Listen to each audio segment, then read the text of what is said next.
Hi boys and girls, Mrs. Clayton and Pete the Cat here. We're here for another story. So last week our story was the Three Little Pigs, and you guys sent me videos of all the similarities and differences, and you guys did a really good job at identifying those. Now we have a new thing we need to learn. So this week our fairy tale is going to be Goldilocks and the Three Bears. Now this time we're going to talk about parts of a story. So we're going to talk a little bit about characters, a little bit about setting, and a little bit about the problems that we see as we go through this story. So, Goldilocks and the Three Bears. Once upon a time, there lived a family of 3 bears in a cozy cottage in the woods. Papa Bear, Mama Bear, and little Baby Bear led a peaceful life in their secluded home. Now, secluded, boys and girls, means that there's not very many other houses around it. You can tell that the setting of this story is definitely going to be in the forest, in the bear's house. One morning, Mama Bear returned home from an early trip to the market with a basket of fresh apples. Papa Bear and Baby Bear greeted her outdoors. Everyone was eager for breakfast. Those apples look delicious, don't they? Mama Bear had prepared porridge and now was ready to eat. As she served them each their portion, the porridge steamed. It was much too hot. The bears decided to take a walk while their porridge cooled. Meanwhile, a curious blonde-haired girl named Goldilocks was wandering alone through the woods. She saw the bear's cottage and wondered what lay inside. She decided to take a closer look. Do you hear? Goldilocks is very curious, so she wants to know things. She walked right up and knocked on the door. When there was no answer, she went inside. There were 3 bowls of porridge on the kitchen table. Boys and girls, do you think that you should go into somebody's house that you don't know? Let's see what Pete the Cat says. We definitely don't want to go into strangers' houses. Right now, we're mainly just staying in our own houses. Goldilocks was hungry. She grabbed a spoon and took a mouthful from the big bowl. "This porridge is too hot," she wailed. She moved on to the second bowl, which wasn't any better. "This porridge is too cold," she complained. The hungry little girl had a spoonful from the smallest bowl. "Yum," she announced with relief. "This porridge is just right." Goldilocks gobbled up the porridge until the bowl was empty. I don't know if Baby Bear is going to be very happy with that. Next, Goldilocks wandered into a cozy, inviting den and saw 3 chairs. 1, 2, 3. A book lay on the biggest chair. A basket of yarn and knitting needles were beside the middle-sized chair, and there were some toys on the floor next to the smallest chair of all. After wandering through the woods, Goldilocks was eager to rest her tired feet. Goldilocks climbed onto the biggest chair with a great difficulty. "This chair is too high," she said. "My feet don't even touch the ground." Next, she tried sitting on the medium-sized chair. It looked like it would be better fit and was also more ladylike, but it was not good either. "Oh dear, this chair is too big," she sighed, trying to find a comfortable spot. Then Goldilocks turned to the smallest chair. She eased into it and smiled. "This chair is just right," she said with relief. Suddenly, Goldilocks heard the chair's leg creak beneath her. Crash! The chair fell apart and Goldilocks ended up on the floor. "Oops," she said sheepishly. Oh no, she broke Baby Bear's chair. He's not going to be very happy with that. Goldilocks was getting tired and sleepy from all the excitement.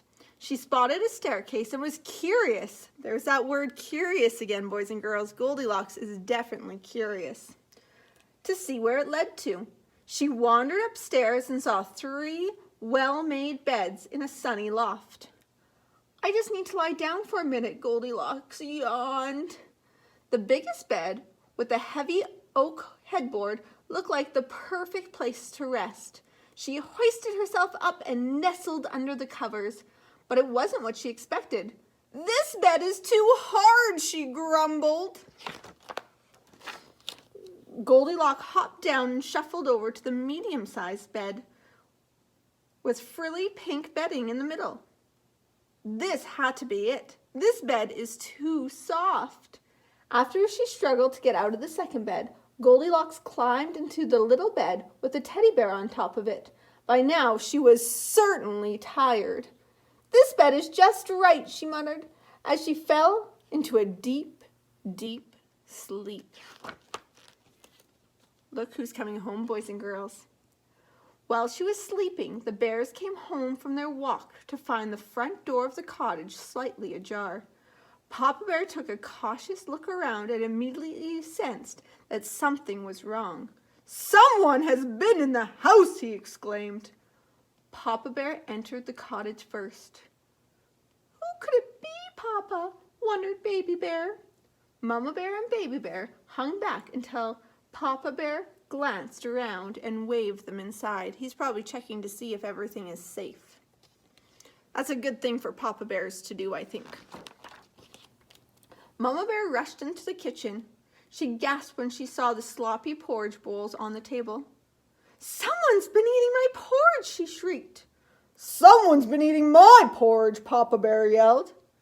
"Someone's been eating my porridge too," sulked Baby Bear, "and it's all gone." The bears walked carefully towards the den.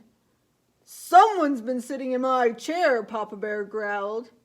"Someone's been sitting in my chair," Mama Bear yelped. "Someone's been sitting in my chair too," cried Baby Bear, picking up the chair leg. "And now it's broken." Me and Pete the cat, we knew that Baby Bear was not going to be happy when he saw his chair. Let's see what happens next. Papa Bear led the family quietly up the stairs. They knew something was fishy as soon as they saw the bed sheets were wrinkled. "Someone's been sleeping in my bed," Papa Bear roared. "Someone's been sleeping in my bed," Mama Bear wailed. "Someone's been sleeping in my bed too," stuttered Baby Bear, "and she's still there." Goldilocks stretched and yawned. Papa Bear, Mama Bear, and Baby Bear all gathered around Baby Bear's bed and peered at the waking girl. I wonder what Goldilocks is going to think when she wakes up and 3 bears are staring at her. Let's find out. Goldilocks rolled over and opened her eyes. Staring back at her were 3 bewildered bears. "Yikes!" she gasped. "What a surprise!"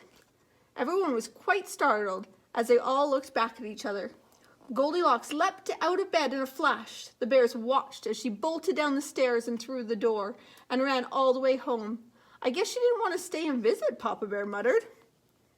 She was pretty scared. I don't think she wanted to stick around. Once she was a fair distance away, Goldilocks glanced back at the cottage in the woods. "That was close," she huffed.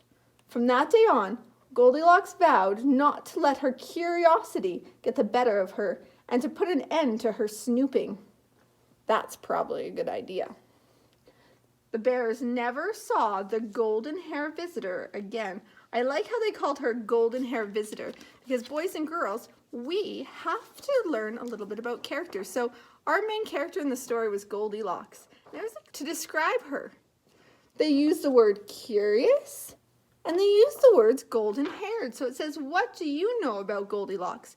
You can use those ideas or you could think of some on your own. It's up to you, but I want you to use pencil as you write those words in the squares up here. If you need help from Mom and Dad, they can help you by writing the word first and then you can copy it into the squares. On the other side, boys and girls, of our sheet that we need to do today, it says glue the story parts in the right spots. So there's 3 spots. There's characters, there is setting, and there's problems. So then we have to cut off. So we're going to cut off this whole bottom part first because it's easier to cut when you do that. And you're just going to look at each picture. Let's see. This is that cozy cottage of those little bears. Do you think the cottage goes in characters? Is the cottage a character? No. Is it the setting? Is that where the story took place? You're right, it is. So we'll probably cut out that house and we're going to stick it right into that box because the story mainly took place in I was going to say Baby Bear's cottage, but I guess it's all the bears' cottage. Next we can look, and I see Papa Bear. He has a deep voice. I probably put him under characters. Beside Papa Bear, I see that broken chair. Do you think that's a character, setting, or problem? You're right, it is a problem. I wouldn't like it if my chair was broken. See if you can figure out the next set. Fill it out and send me a picture if you want. Bye, boys and girls. Good luck.